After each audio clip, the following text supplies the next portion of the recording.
You know, we're habituated. You're habituated to think about your kids, to think about your husband, to think about the grocery list, to think about Mm-hmm. when the garbage day is, to think about your errands you have to run, think about the emails you have to answer. We're habituated to shift our attention from one thing to the next. We have this mobile thing called awareness, you know. And so we habituate ourselves into shifting our attention very quickly so that we can get a lot of stuff done. And when you do that, your brain waves kind of amplify into a higher aroused state called high beta brain waves. And that's good. That's good if you need to be alert. But as those thoughts come in, I don't really care that they come in. I'm just noticing they're coming in, but they're not the thoughts I want to put my attention on. So as you begin to have those thoughts coming in and you start applying a way to change your brain waves, in the beginning, yeah, just like when you work out, in the beginning, I don't want to do this, it hurts, and then halfway through the workout, you're totally involved in it, and your fatigue is gone, you're not thinking about anything else, you're clear. Well, you keep doing it.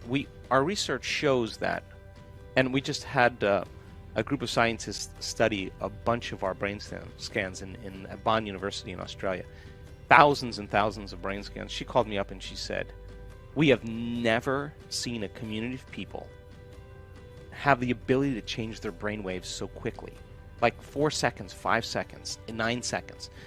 They've practiced it enough times that they know how to silence the critic in their brain. That thinking is the analytical mind. And as you learn how to change your brain waves, that default mode network, that voice in your head goes away. And our research shows that it goes away during the meditation, and then it goes away for the majority of the day. So nobody's saying to you, you can, it's too hard, you're too much like your mother, you're never going to change, it didn't work last time.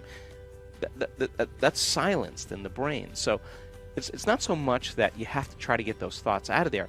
You just know that they're going to come, and you keep directing your thought at something else, and you keep applying the formula. Sooner or later, the chatter just goes away, and that's the relief. And you practice it, then you know when you're there and you know when you're not.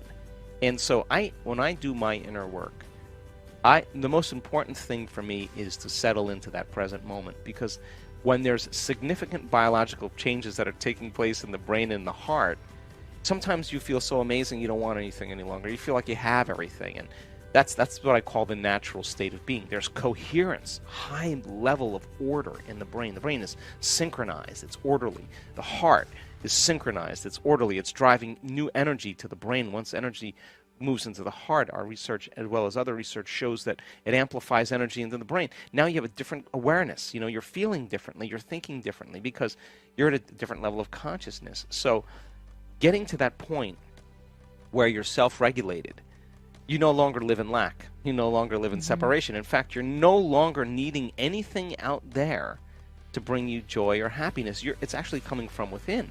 So now you're more tolerant with people, you're less reactive, you don't really want to emotionally react because you like the way you feel. And our research shows that people's oxytocin levels, their love chemicals, are way higher than the average person. Well, that's because you are what you practice. So every day they practice opening their heart.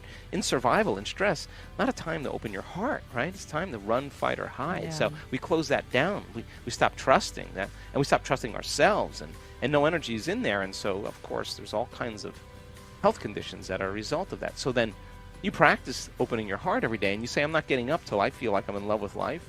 Well, now the game is on. You're out of the bleachers. You're on the field. And in the beginning, yeah, it takes a little work, but over time you start practicing that. All of a sudden, when you feel that way, and you're no longer needing it from your outer world, you're going to be more unconditional with everybody in your life, because you're not going to want to lose this feeling. You're going to say, I feel so good that I'll forgive you. I don't really care, because you're not.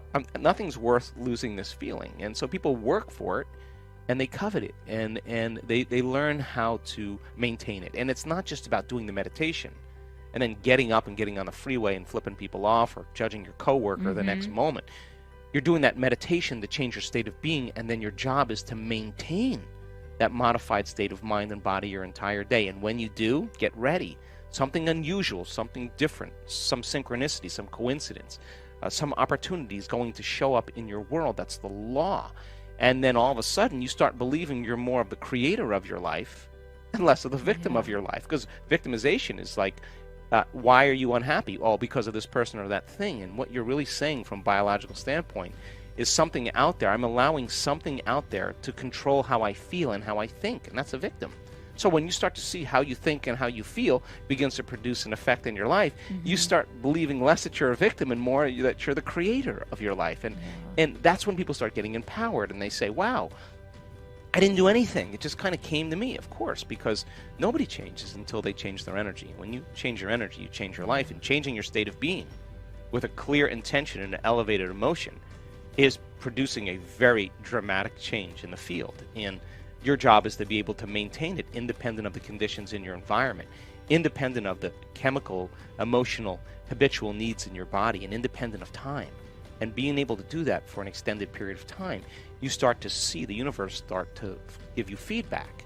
And when you start measuring, wow, you at cause, then you wake up in the morning and you want to do it. It's not like, oh, geez, I got to go create my life. It's not like that. It's more like, oh my God, the magic's happening. I don't want to stop. I don't want to lose the magic. I want to keep going. And so people are enthusiastic and theos, filled with God. You know, they're inspired to create. And I think that we are naturally creators. And so we see profound changes in people's body and their brain and in every level when they just keep practicing. A simple thing to do, really simple. It's such an easy thing, is when you wake up in the morning, instead of remembering your problems and getting into those feelings or getting up and doing your routine, sit up, close your eyes, and ask yourself, okay, who do I want to be today? And say, okay, before I create this new person, let me just take a moment and let me just become conscious of the thoughts that I think that don't support me any longer. I can, it's too hard, I'll start tomorrow. You start writing those thoughts down, becoming familiar with those. Then you review your behaviors, even how you speak. Do you complain? Do you make excuses? Do you feel sorry for yourself? Do you procrastinate? Do you judge other people? Just get a list and write those down. Look at the emotions that cause you to fall to a lower denominator every day. And just become aware of those and review those thoughts, behaviors, and emotions. Become so familiar to them, so conscious of them, that you won't go unconscious to them in your waking day. Now, that is the process. That's to know thyself. And it's amazing because you could actually anticipate the thought before it's coming when you get good at this. You're like, oh, no, I'm not going to go there, because you're so aware of those thoughts now, because nerve cells that no longer fire together no longer wire together. So you begin to dampen down the connections in your brain that have to do with the old self. You're no longer having the same thought that's producing the same chemical that's signaling the body to feel a certain way. You're disrupting that process. In the beginning, yeah, that's uncomfortable. The body's been in that familiar state.